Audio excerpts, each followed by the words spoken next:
For decades, Star Trek's blooper reel has given fans a hilarious behind-the-scenes look at our favorite series, filled with flubbed lines, I feel like hell. Lieutenant, don't fly. unexpected laughs, and the crew's ongoing battle with automated doors. We'll track down every blooper and outtake from Star Trek's second season. Along the way, we'll recover a lost moment from the show while we witness William Shatner boldly go face first into another door. We're about to uncover more hidden details, more surprising stories, and a few moments too naughty to be aired. So you won't want to miss this. And we're starting right now. What's going on here? And we're starting right now. Our first clip reveals who really controls the magic behind Apollo's godlike powers. And it's not Zeus or Jupiter, but rather the cameraman and film editor. This clip also hints at how actor Michael Forrest felt about the skirt he was given to wear. Let's just say he wasn't thrilled with this Olympian fashion. When mockery doesn't work, then perhaps making faces might do the trick. Kirk's got nothing to lose, except his crew, his ship, and perhaps even his life. And later, It's no longer of any concern to you. when Scotty charges Apollo wielding a bronze statue, instead of striking him down, Apollo blows Kirk a kiss instead. Proving that even a vengeful god can have a sense of humor sometimes. And the blooper reel gives us a couple of trims from the episode as well. Then hold your position. We're locked onto your coordinates. We are prepared to beam you aboard. Captain, you forgot all about the environment and all that stuff. Do you want to really do that? Thanks to Doohan's quick thinking, this blooper feels more like a peek into an unseen moment on the bridge. Because of course Scotty would correct the captain if he ignored environmental conditions. For comparison, here's what was used in the actual episode. Do you require any special conditions, any particular atmosphere or environment? Negative. I will come aboard. Good. Hold your position. We're locked onto your coordinates. We'll beam you aboard. Captain, you're not really going to bring that thing in here. Listen, that bacon is really bad. No kidding. It just stays with you the whole night. Much to the chagrin of the cast and crew who had to work alongside him, Shatner had some ongoing digestive issues during filming. Shatner was known to pop antacids between takes. This next clip captures one of those moments, which also happens to be a continuation of a clip that actually aired in the episode. If you watch closely, you can see Kirk turn and begin to speak just as the flyby of the Enterprise fades in. And here are the clips reunited. If you were ever wondering what Kirk was really thinking about right before the Enterprise flyby, well, now you know. Listen about that bacon. No, really. Save it, please. Next up, a moment of levity from Mirror Mirror, as Kirk, Uhura, McCoy, and Scotty goof around just outside the transporter room.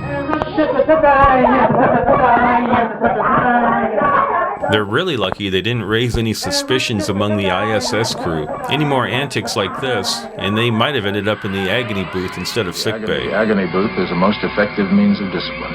And here we have the earliest known battle in William Shatner's war with automated doors, one that ended in an unexpected impact. But here's what makes this blooper extra special. It comes from a deleted scene.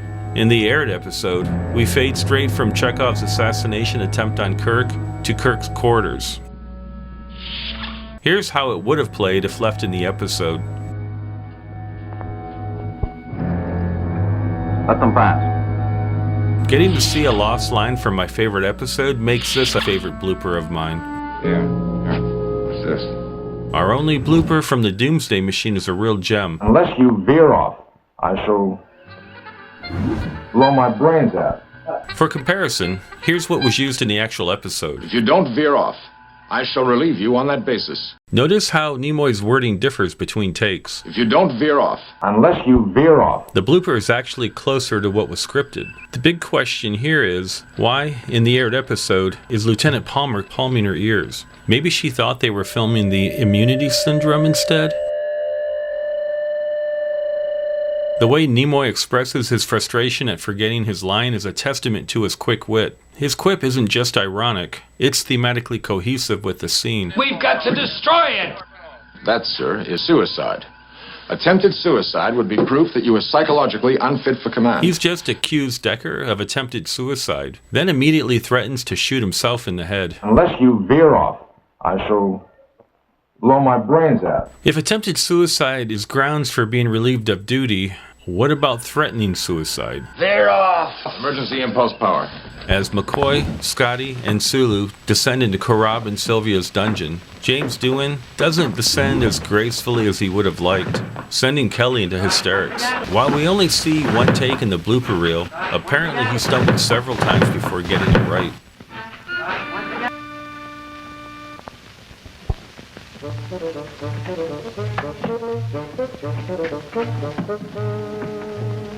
In their second descent into the dungeon, Doohan hits his mark, but then Shatner does something that makes Kelly say,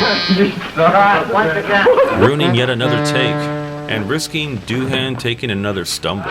Now, the blooper reel's editing suggests that it was Shatner slipping his hand from its shackle that caused Kelly's outburst. But that couldn't be the case, as McCoy is visible in both shots, so we may never know what really set Kelly off. But in the finished episode, we never do see Doohan take that last step. Thanks to Doohan's stumble and Shatner's antics, we have 3 takes of this one shot to cherish, a true rarity. Here's all 3 takes at once.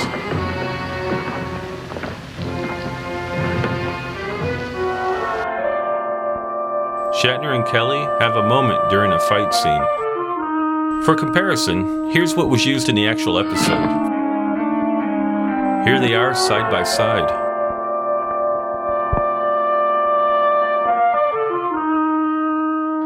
And in another moment of Catspaw chaos, Shatner kicks a stick right out of Kelly's hand, and Kelly catches it without missing a beat, a total pro move. Here's what was used in the actual episode. Jim!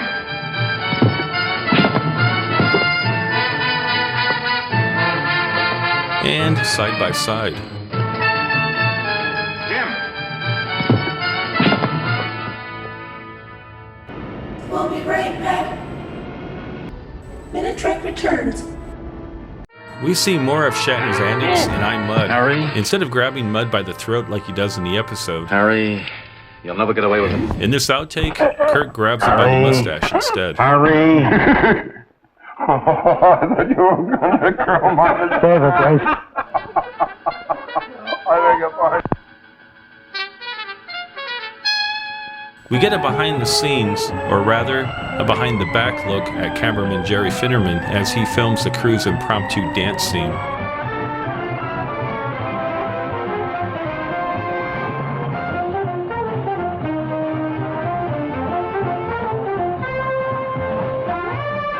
Director Marc Daniels steps in, apparently to tell him that he's captured enough footage.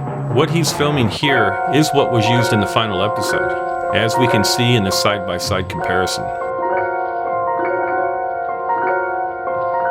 Thank you, kind sir.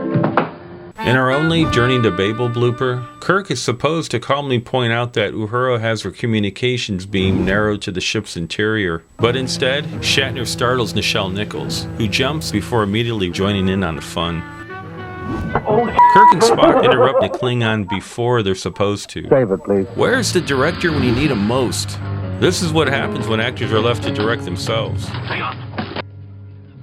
Spock shoots an arrow, which veers wildly off course. Good thing Kirk wasn't standing nearby.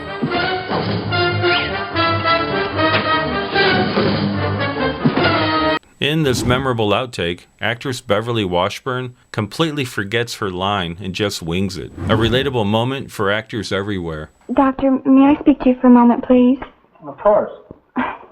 Well, I know this is going to sound foolish, but I feel like hell. I forgot my And here's the line as scripted. Doctor, may I speak to you for a moment, please? Of course, go right ahead. Well, I know this is going to sound foolish, but, well, I seem to be having a little trouble hearing. The origin of this clip is a bit of a mystery. It might even be from the 3rd season, but if it is from this season, it most likely came from the Deadly Years. Maybe you'd like to relieve Dr. McCoy. Shatner, furious about spending hours having his aging makeup put on, blames producer Robert Justman. Bob, don't cut. Don't cut. Bob Justman, I'm going home now. I'm going to spend 3 hours on the makeup table putting this makeup back on. And it's your fault. After seeing Shatner's rant in the dailies, Justman wisely avoided Shatner for the rest of the episode's shoot. Well, what's happening? What's going on here? The actors enter, then immediately exit. Again, where's the director when you need him? I want you to know, in the rushes, I am doing this shot under protest. Don't anybody move. You can almost hear the irritation in his voice, even if you can't see it on his face. No doubt will remain. Somebody got ahead of themselves in this briefing room mishap.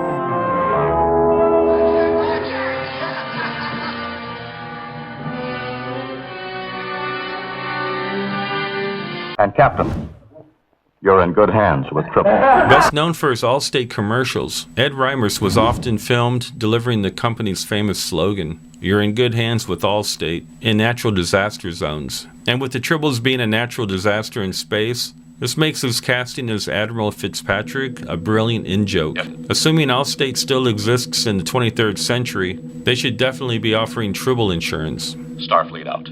Now that's just lovely. Even Spock boldly walks into a door, showing no one is immune from these finicky things. Will return after these messages. We now return. An unused take of Kirk and Shauna turned into a disturbing little dance number. Not exactly the battle for survival the providers had in mind. For comparison, here's what was used in the actual episode. Stop it. Stop it! This here's the heater, boss. I don't know what this thing is. Guess they never played catch on Sigma Iosha. This here's the heater. Maybe that's why they needed a manual to figure out 1920s Earth culture. I don't know what this is. Enterprise calling Starbase 6. Come in, Starbase 6. Uhura doesn't expect a reply. Hi, sugar. Even Spock looked shocked by the reply. In the finished episode, Uhura's line is relegated to the background as Spock feels the death of the Intrepid. Yes, that's right. Enterprise calling Starbase 6. Enterprise calling Starbase 6. Come in. And Starbase 6 never responds. This is Spock here, May. Lieutenant, notify Starfleet as to our... Kirk orders Uhura to notify Starfleet. Lieutenant, notify... And here's the line as scripted. Notify the Starfleet. We're going to attempt to probe the area of darkness. McCoy must have been feeling rather randy that week. While Kirk's handling the ship's disaster, McCoy's down in sickbay handling Nurse Chapel. From the looks of it, McCoy certainly likes maintaining a firm grip on things. If he wants to keep abreast of the situation, he'll call the bridge. First he frisks Chapel, now he's looking to plant tulips on Kirk. A Private Little War gave us more clips in the blooper reel than any other second season episode. Here they are.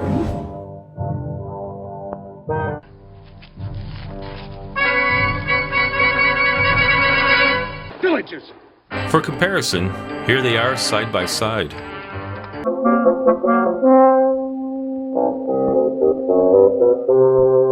As we can see here, this is one of the rare times that they used the clip from the episode in the blooper reel. Kirk stumbles upon Nola bathing topless, a scene too risque for 60s TV, but naturally, they filmed it anyway.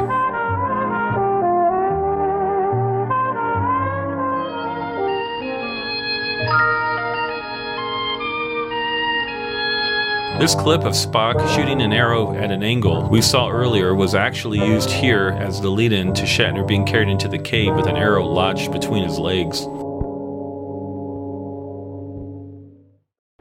And Ouch. Couldn't they have been a little gentler pulling it out?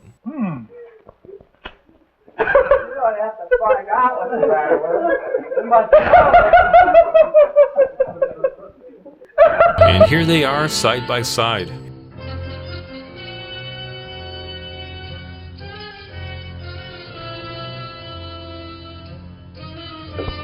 And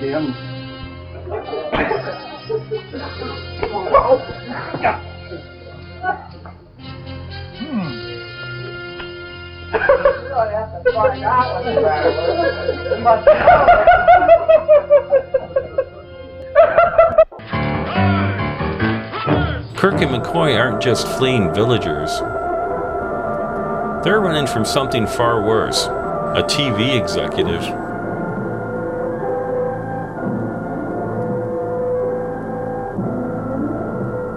And a television producer.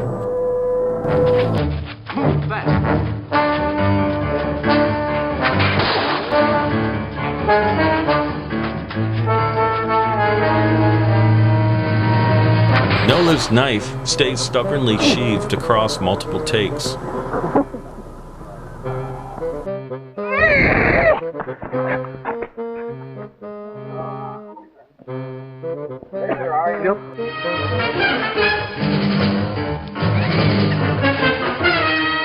And this villager's wig takes a hit when Kirk tackles him.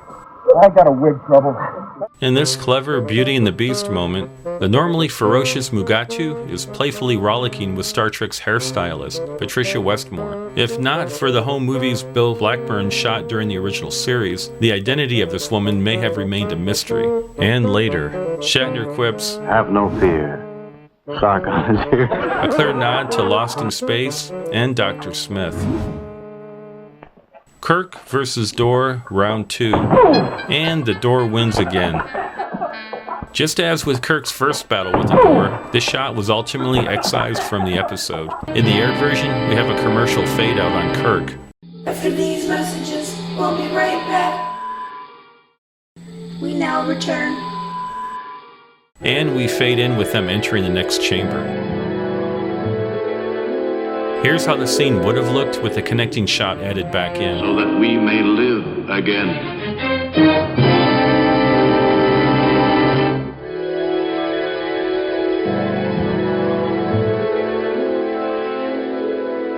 Bill Blackburn, who is best known as one of the ship's navigators, is seen here playing one of the more challenging roles of his career, as a lifeless android who raises one hand on command.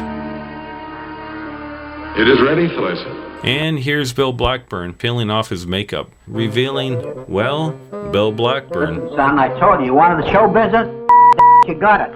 That stay here after hours, be on golden hours, holy smack.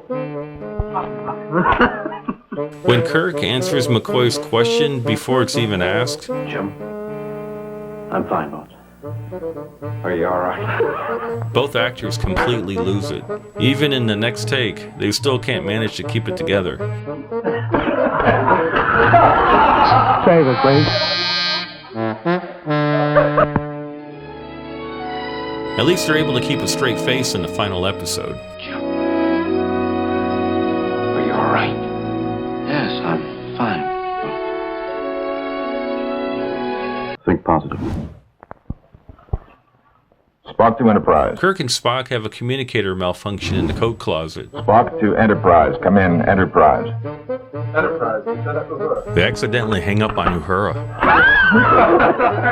Could Spock's lollipop habit be at the bottom of this? If you look carefully, it looks like he's holding one in this outtake. And here's the final version used in the episode. Spock to Enterprise. Come in, Enterprise. Enterprise, Lieutenant Uhura. It's not all bread and circuses when Shatner's hand is scalded by hot coffee.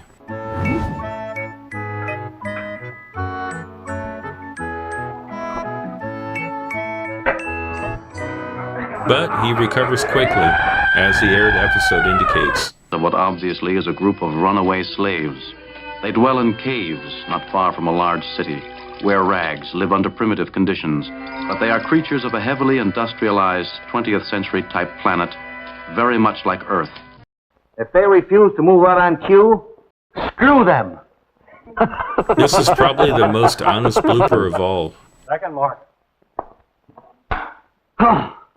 And seeing Spock smile is always a treasure.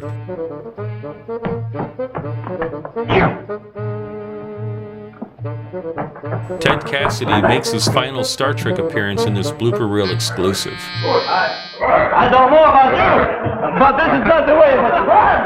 I want to know. Curious about this, I did some detective work and found out that this outfit matches the one he wore in McKenna's Gold, a Western filmed earlier that year. But why is he in full costume on the Star Trek set?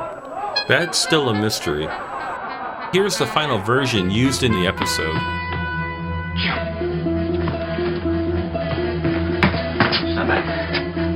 Watch this Roman guard wipe out spectacularly. Comedy gold. But the aired version, you never see the Roman trooper completely stop, ensuring that his dignity, if not his footing, remains intact. And that brings us to the end of the second season blooper reel.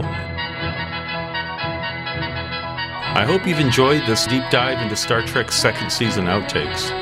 Your thoughts, insights, and suggestions are always welcome, so be sure to share them. And as always, live long and prosper.